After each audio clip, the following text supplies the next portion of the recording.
Long time coming, you know.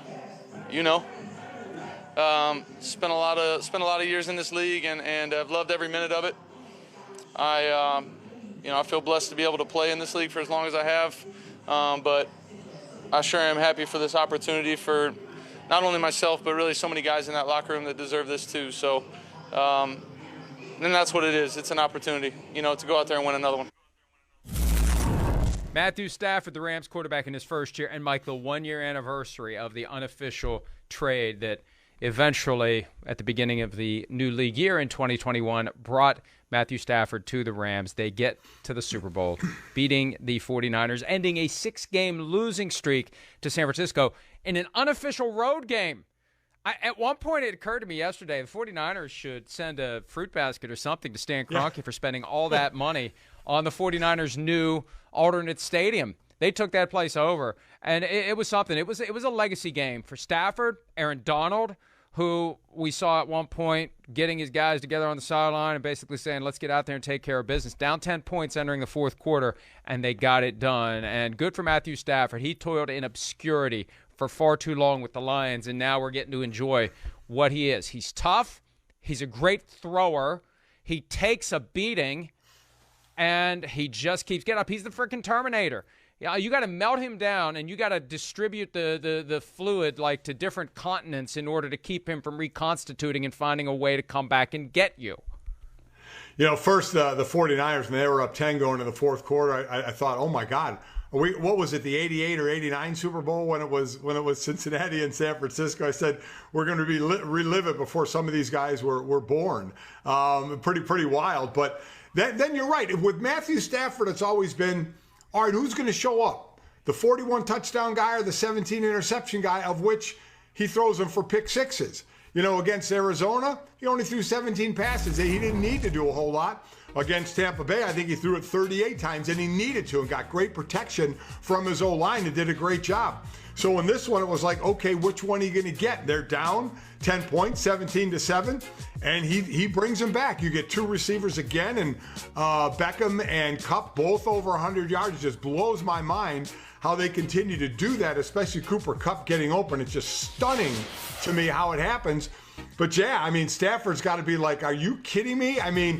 After all those years, and here we go. It's 2 years in a row, right? Brady leaves the Patriots. He gets Tampa to the Super Bowl. Stafford leaves Detroit. He gets the Rams to the Super Bowl. We'll see if he wins it now. But, man, now Brady had a bunch of success in New England. The biggest difference here is Stafford didn't, in Detroit from a team standpoint.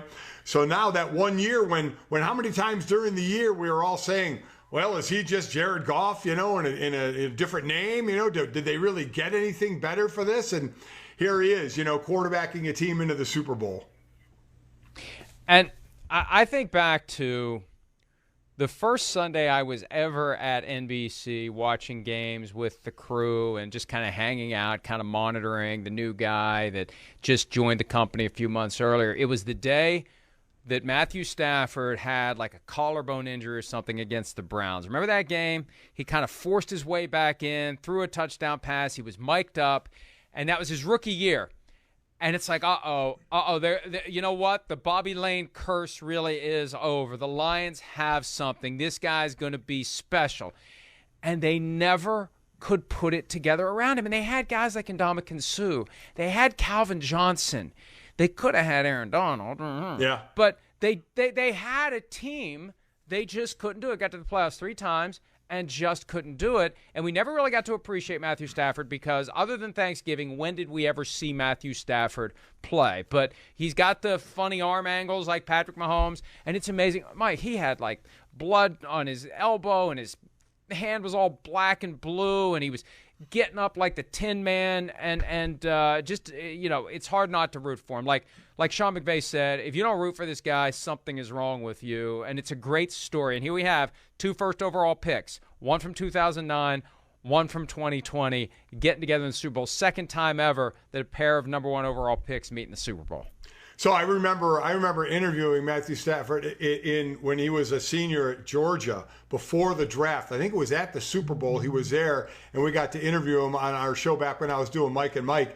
And it just, that young quarterback going to be a #1 pick, just the enthusiasm of, man, this is always where I wanted to play. I see so much success in these quarterbacks that I've looked up to. I look to getting championships, and playing championship games.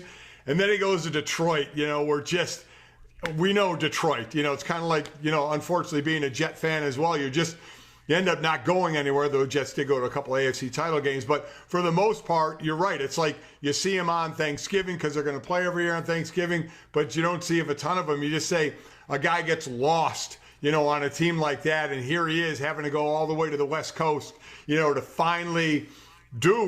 We've seen him throw for big numbers, big yards, big touchdowns before.